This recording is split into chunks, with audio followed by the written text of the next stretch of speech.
하나님의 말씀은 창세기 16장 1절에서 16절까지 한 절씩 교독하시고 마지막 절은 한 목소리로 같이 읽겠습니다. 아브라함의 아내 사레는 출산하지 못하였고 그에게 한 여종이 있으니 애굽 사람이요 이름은 하갈이라.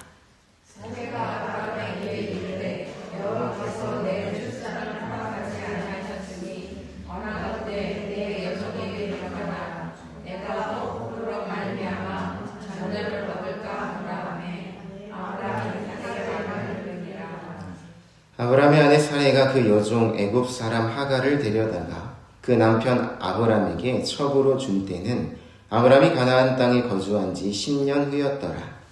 아브람이 하갈과 동침하였더니 하갈이 임신하매 그가 자기의 임신함을 알고 그의 여주인을 멸시하니라. 사레가 아브람에게 이르되 내가 받는 모욕은 당신이 받아야 옳도다. 내가 나의 여종을 당신의 품에 두었거늘 그가 자기 임신함을 알고 나를 멸시하니 당신과 나 사이에 여호와께서 판단하시기를 원하노라. 아브람이 사레에게 이르되 당신의 여종은 당신의 수중에 있으니 당신의 눈에 좋을 대로 그에게 행하라하매 사레가 하갈한테 말하더니 하갈이 사레 앞에서 도망하였더라. 여호와의 사자가 광야의 샘물 곁 곧 술길 곁에서 그를 만나 이르되 사자의 여종 하갈아 내가 어디서 왔으며 어디로 가느냐. 그가 이르되 나는 내 여주인 사레를 위하여 도망하나이다. 여호와의 사자가 그에게 이르되 내 여주인에게로 돌아가서 그 수하에 복종하라. 여호와의 사자가 또 그에게 이르되 내가 내 신을 크게 발견하여 그 수가 많아 찾을 수 없게 하리라. 여호와의 사자가 또 그에게 이르되 내가 임신하였은즉 아들을 낳으리니 그 이름을 이스마엘이라 하라. 이는 여호와께서 내 고통을 들으셨음이니라. 그가 사람 중에 불가능을 가지시리니 그의 손이 모든 사람을 지키고 모든 사람의 손이 그를 지키며 그가 모든 형제의 양에서 자기가 하니라. 하갈이 자기에게 계신 여호와의 이름을 나를 살피시는 하나님이라 하였으니 이는 내가 어떻게 여기서 나를 살피시는 하나님을 배우는고 함이라. 이러므로 그것의 삶을 모양을 가지며 그것을 가제사 베델 사이에 있느니라. 하갈이 아브람의 아들을 낳음에 아브람이 하갈이 낳은 그 아들을 이름하여 이스마엘이라 하였더라. 16절 같이 읽겠습니다. 시작. 하갈이 아브람에게 이스마엘을 낳았을 때 아브람이 86세였더라. 아멘. 지난주 우리는 무엇을 보아야 하는지, 무엇을 알아야 하는지에 대해서 생각해 보았습니다. 아브람은 하나님께 항변하듯이 하나님, 나를 좀 보십시오. 내 지금 처해진 상황을 보십시오. 그것은 가능하지 않습니다. 라고 말을 하였고, 하나님도 자신을 보라. 너는 그 장막에서 나와서 하늘을 보라. 라고 말씀을 하셨습니다. 하나님이 행하신 일들을 보라. 라고 하는 것이죠. 그리고 세 가지를 알아라. 라고 하셨습니다. 그 알아야 하는 것은 땅을 얻기까지의 과정이었는데 후손과 그 백성이 거할 땅, 하나님 나라인데요. 구체적으로 어떻게 받아지는가, 죄로부터 떨어지는 과정이 있다는 것을 알아야 한다. 하나님 나라에 들어가는 것, 그 땅을 밟기까지는 죄로부터 떨어지는 것이 반드시 있어야 된다는 것이죠. 두 번째, 돌아와서 땅을 얻게 되는 것도 다른 것이 아니라, 뭔가 우월한 것이 아니라 죄를 심판하고 그 가나안 땅이 죄로 가득했기 때문에 죄로부터 깨끗하게 하는 것임을 알라입니다. 죄가 해결되어야만, 깨끗해져야만 그 땅을 유업으로 받을 수 있는 것이죠. 그리고 세 번째, 가장 중요한 것은 이 모든 것, 수많은 장애물, 수많은 위기, 많은 것들이 있어도 이 모든 것을 이루고자 하시는 하나님의 강력한 의지가 있다는 것을 알라였습니다. 그것을 어떻게 보장하는가? 존재 자체로, 하나님 살아계신 그 자체로 이 약속의 보증이 된다는 것이죠. 존재 자체가 약속의 보증이 된다는 것을 알라 하셨습니다. 나중에 출애굽 때 모세가 이 광야에서 40년을 보낸 다음에 다시 애굽으로 이집트로 돌아갈 때 하나님 제가 당신을 어떻게 소개해야 합니까? 할 때 하나님 나는 여호와다 라고 말씀을 하시는데 그 여호와에 대한 의미도 나는 나야. 나는 그 존재 자체가 나야 라는 것을 나타내는 표현이 여호와입니다. 다른 것으로는 증명할 수가 없어. 내가 살아있고 내가 존재하고 영원토록 살아있는 것을 통해서 증명할 수 있다 라고 말씀해 주신 거죠. 그래서 어떠한 위협과 어려움과 장애물이 있어도 마침내 하나님이 하나님 나라를 이루신다는 그 의지가 있으신 하나님을 소유하는 것이 가장 큰 복이라는 것을 바로 지난주에 살펴봤습니다. 15장이죠. 이렇게 해서 아브라함의 행동이 일단락이 됩니다. 어느 정도 이렇게 마무리가 한번 되는 거죠. 이집트에서 아내를 여동생으로 속였던 일, 붙잡고 끝까지 놓지 않고 혹시 이 사람이 내 상속자가 될지 몰라 붙잡고 있었던 롯을 보내주었던 그러한 일들, 그리고 놓아줬는데 소돔왕과 함께 사로잡혀 가자 뒤쫓아가서 전투에 나갔던 일, 오늘 그렇게 해서 아브라함 행동이 일단락 되는데요. 오늘 본문에는 그동안 잠잠했던 아브라함의 아내 사레가 계획을 세우고 주도적으로 행동하는 부분이 기록되어 있었습니다. 우리 이제 이 우르를 갈대 우르를 떠나야 합니다. 아무 말 없이 떠났죠. 하란에서 잘 살고 있었는데 이제 좀 살만하는데 가야 됩니다 할 때 잠잠했습니다. 이집트로 갈 때도 잠잠했고 돌아올 때도 잠잠했고 그랬던 그 사례가 이제 본격적으로 무엇인가를 행동하는 것이죠. 아브라함의 아내 사례는요, 초조하고 불안했다라고 볼 수 있습니다. 갈대아 우르를 떠나서 가나안 땅에 산 것도 벌써 10년이 되었다라고 말씀을 합니다. 타향살이 10년이 되었는데 여전히 자신들은 텐트를 치고 있는 거죠.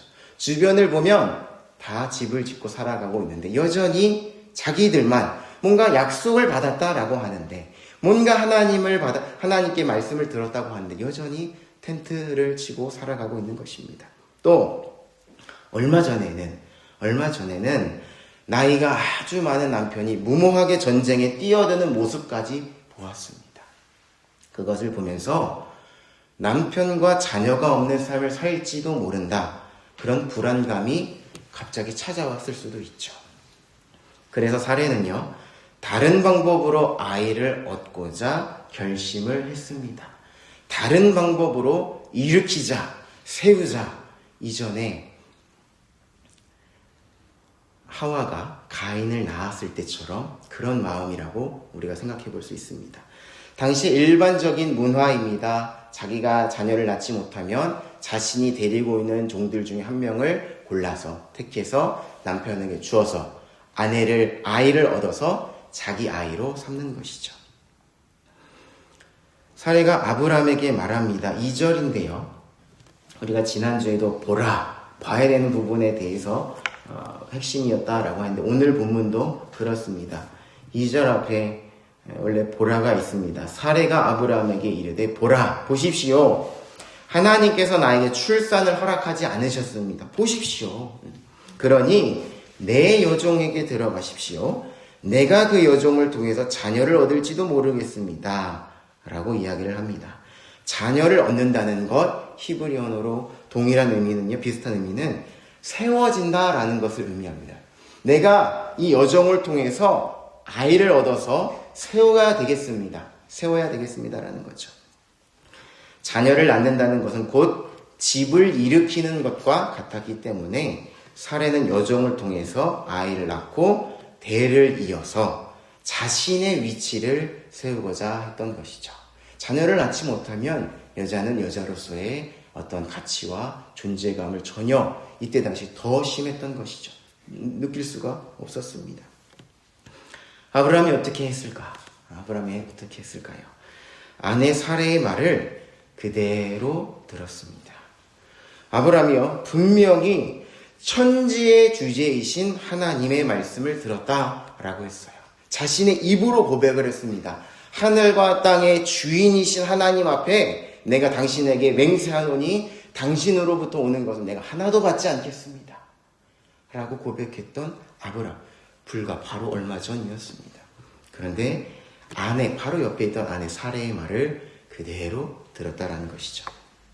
우리가 지난번에 살펴본 것처럼 3장 6절 여자가 그 열매를 따먹고 자기와 함께 있는 남편에게도 주매 그도 먹은지라. 다른 말이 없습니다.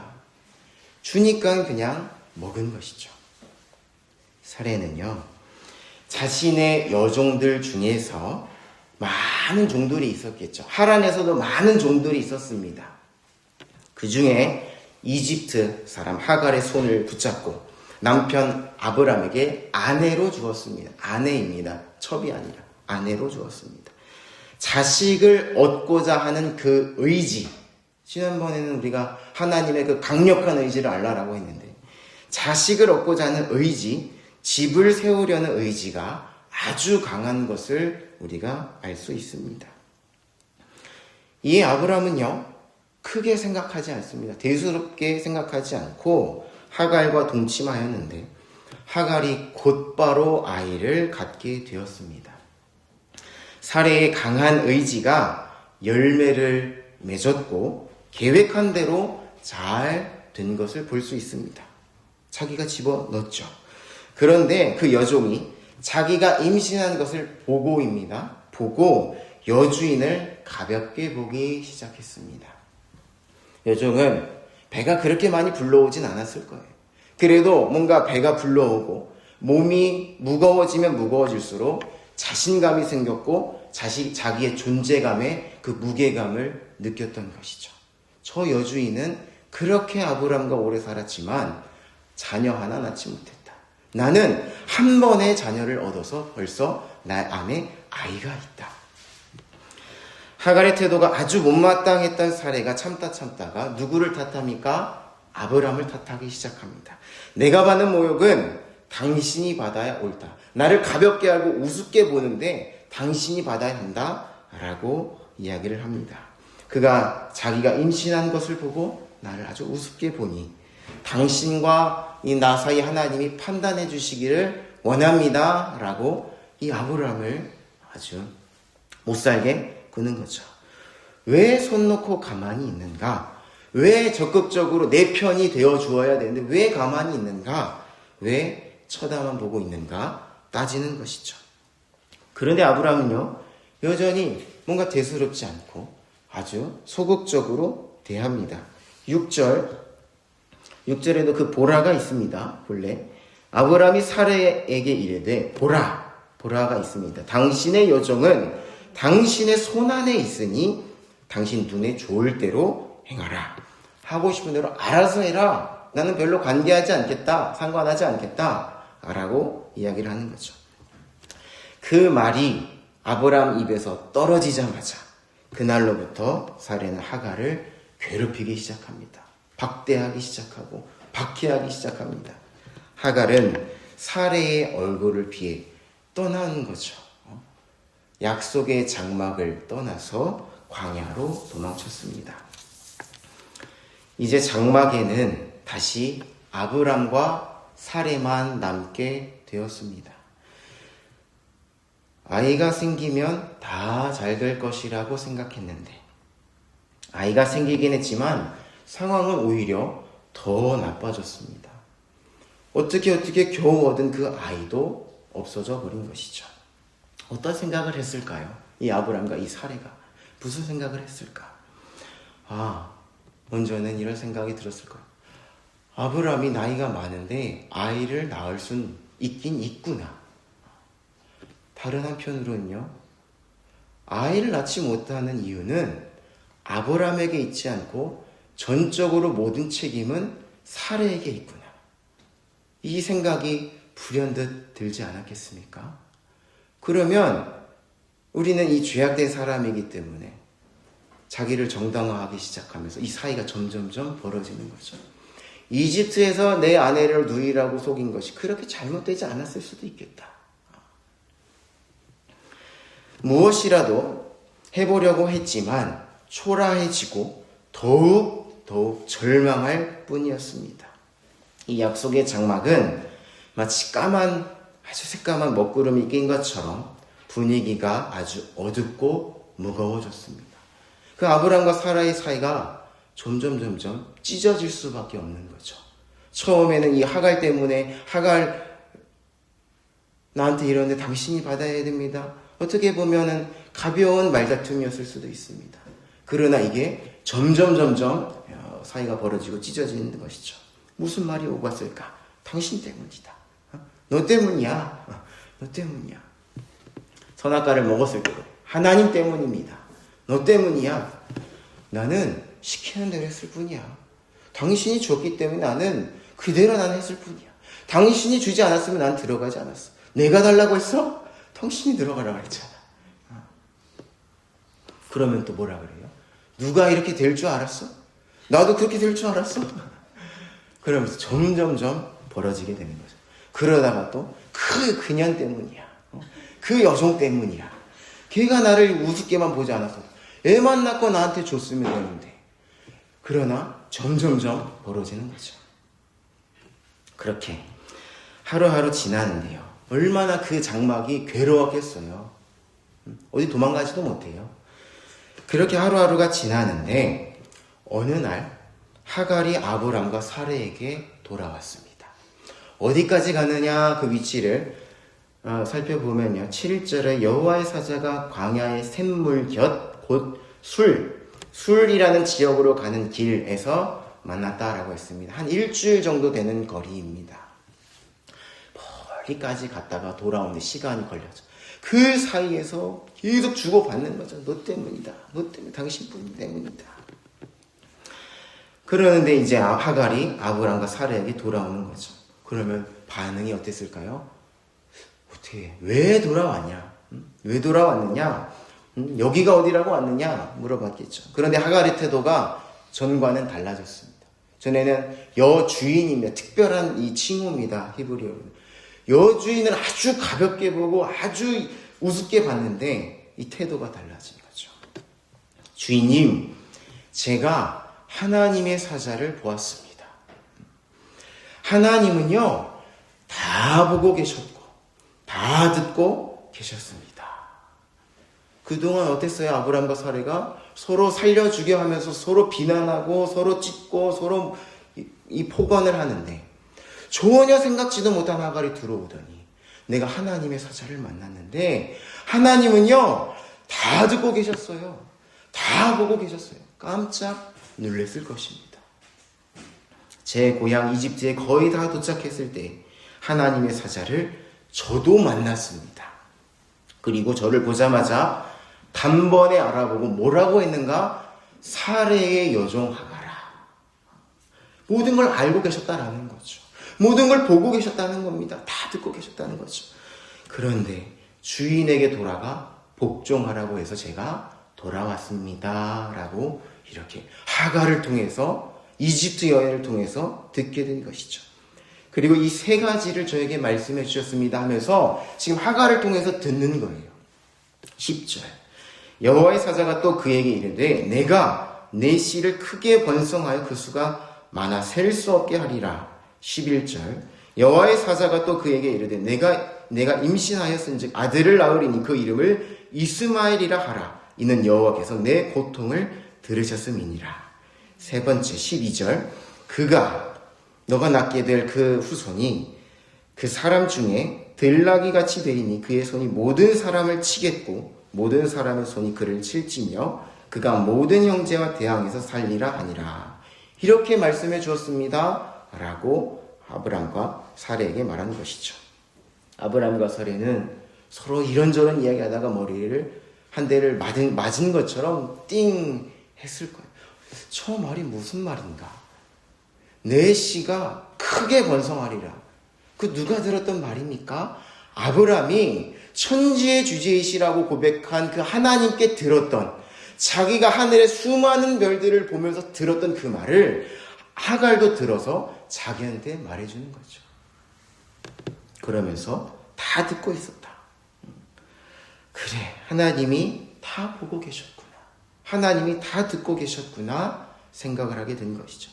아브람과 사레는 기다리지 못하고 하나님을 기다리지 못하고 어떻게 해서든지 해보려고 했던 그 모습 너무 부끄러웠을 거예요. 사레가 이제 내가 어떻게든 내가 일으켜봐야 되겠다. 아브람도요. 하나님을 소망하면서 적극적으로 기다린 그냥 포기하기 자포자기하고 포기하는 것은 기다림이 아니고 믿음이 아닙니다. 하나님이 이루실 것을 적극적으로 소망하고 믿음으로 아니야 조금만 기다려 봅시다. 적극적으로 기다리지 못했던 그 모습에 부끄러움을 느꼈을 것입니다. 그리고 그것을 인정하는 거죠. 누구를 통해서 알게 된 거예요? 쫓겨냈던 이집트 여종 하갈에게 듣게 된 것이죠. 그것을 인정하면서 하갈이 말해준 대로 하갈이 낳은 아들의 이름을 이스마엘로 붙여주었습니다. 이스마엘은 하나님이 들으신다라는 뜻인데 하나님께서 아브람과 사레의 실수를 깨닫게 하신 것이죠. 왜 나도 하나님께 외치지 못했을까? 왜 우리도 하나님께 부르짖지 못했을까? 다 듣고 계셨는데 그것을 인정하면서 아이가 나왔을 때 이스마엘 자신의 실수이지만 인정하면서 이름을 붙여준 것이죠. 하나님께서는요 하갈이 그냥 돌려서 끝이 날 수도 있었습니다.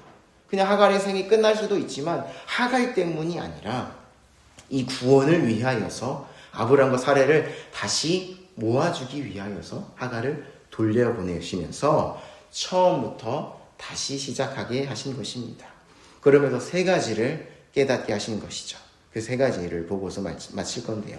첫 번째는 계속되는 이집트의 유혹을 주의하라입니다. 계속되는 이집트의 유혹, 특별히 보는 것입니다. 보는 것. 아브람은 가나안 땅에 심한 기근이 왔을 때 아내를 데리고 어디로 갑니까? 이집트로 갑니다.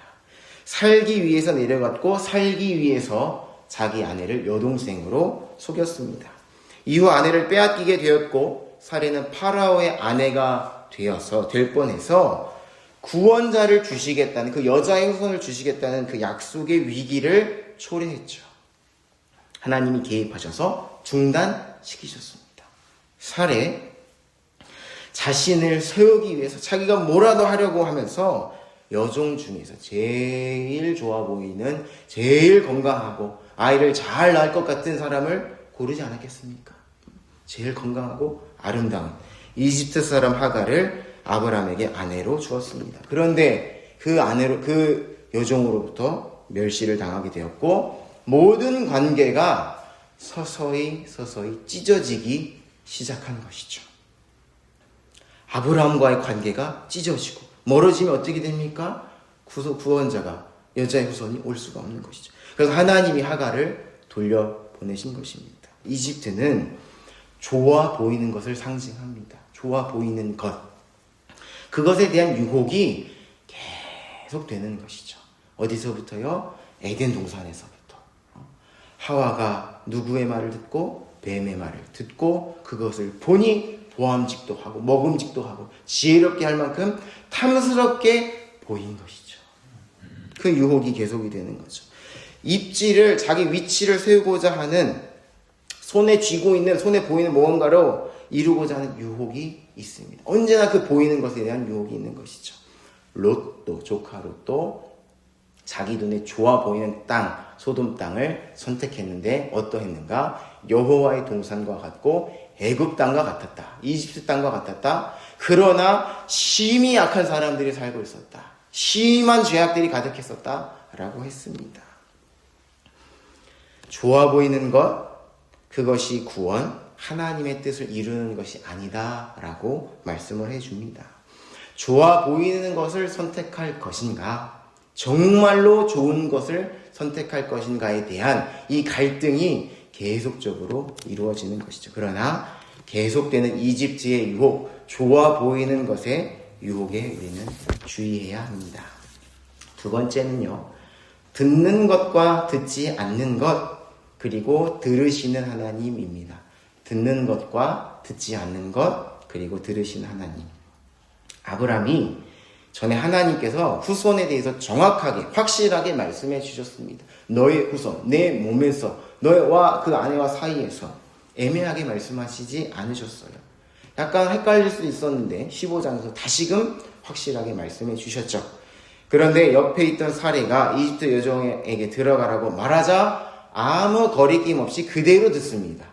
아무 여과 없이, 필터 없이 그대로 듣는 거죠.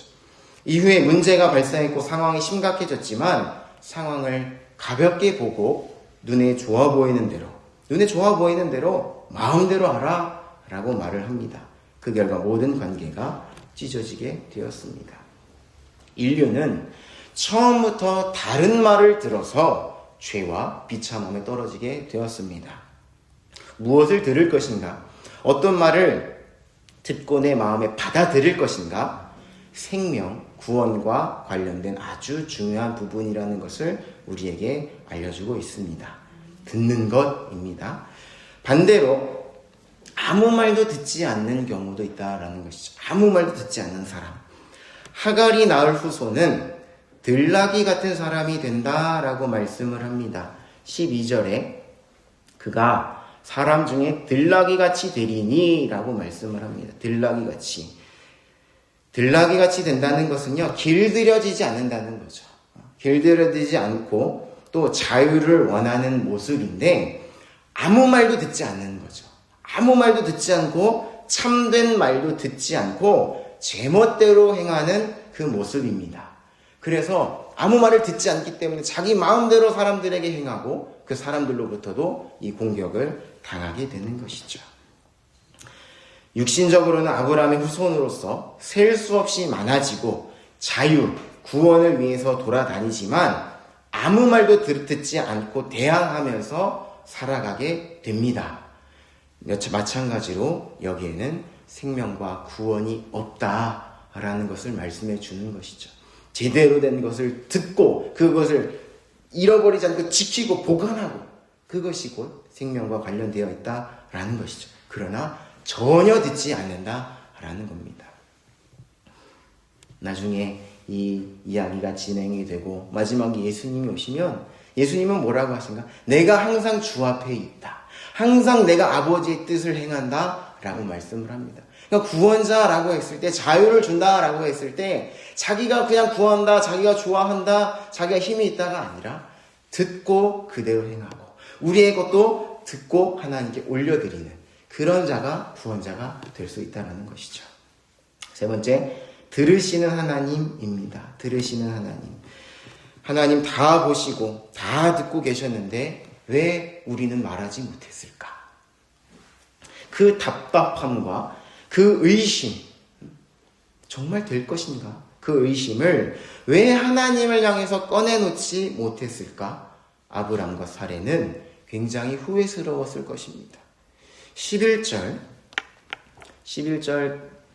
다시 보시면요. 여호와의 사자가 또 그에게 이르되 보라, 이게 또 보라가 있습니다. 내가 임신하였은즉 아들을 낳으리니 그 이름을 이스마엘이라 하라. 이는 여호와께서 내 고통을 들으셨음이니라. 이렇게 말씀을 합니다.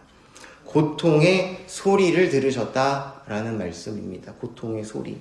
하갈은 분명히 자신의 잘못이 있습니다. 여주인을 가볍게 본 것이죠. 그러나 도망가는 중에서 계속적으로 외치고 소리를 친 것이죠. 그 걸어가는 길에 얼마나 외치고 억울하고 자기 나름대로는 억울했을 거죠. 내가 그래도 그렇지 하면서 내가 학대를 당했습니다. 내가 저 약속을 받은 사람들이라고 하는 사람들로부터 학대를 당했습니다라고 했을지도 몰라요. 울며 부르짖으며 돌아간 것이죠. 그리고 하나님은 그 부르짖음을 들으셨습니다. 7절 말씀 보면요. 하나님이 찾아가셨어요. 다 보고 계시고 다 들으시면서 원래대로 돌이키기 위하여서 찾아가신 것이죠. 하나님이 하갈에게 찾아가셔서 아브라함의 장막으로 돌려보내셨습니다. 7절에 여호와의 사자가 광야의 샘물 곁 곧 술길 샘 곁에서 그를 만나라고 했을 때 이 만나는 찾았다라는 겁니다. 찾아가서 이야기를 해준 것이죠. 하나님이 모든 것을 들으셨고 하나님을 통해서 다 듣고 계시다. 들으시는 하나님을 아브람과 사레에게 일깨워 주신 것입니다. 하나님의 말씀을 듣고 들으시는 그 하나님께 말하는 것, 그것이 곧 생명과 구원이라는 것을 의미합니다. 하나님 우리에게 말씀을 주셨는데 그것을 가지고 그냥 에이 안 되려 보다 버려버리고 원망하고 불평하고 아니라 그 받은 것을 그것을 그대로 가지고서 다시금 들으시는 그 하나님께 믿음으로 올려드리는 것이죠. 때로는 감사가 나오지 않을 수도 있어요. 때로는 원망이 될 수도 있습니다. 그러나 그것을 그냥 버려버리는 것이 아니라 그것을 가지고서 다시금 하나님께 올려드리는 것, 그게 믿음이고 그게 생명과 구원과 관련이 되어 있습니다. 저는 시편을 참 좋아하는데요. 나중에 기회가 되면 시편은 왜 우리가 이렇게 시편을 사랑하는가? 호소하는 게 있어서 그래요. 내가 억울해요. 내가 정말 나는 억울한 일을 당했어요. 내 원수가 참 많아요. 하나님 약속하신 대로 왜 안 이루어지는 거예요? 라는 그 내용이 시편에 가득합니다. 그것이 무엇을 말하는가? 원망, 불평, 무조건 감사가 아닙니다. 하나님 그걸 우리에게 원하지 않으셔요.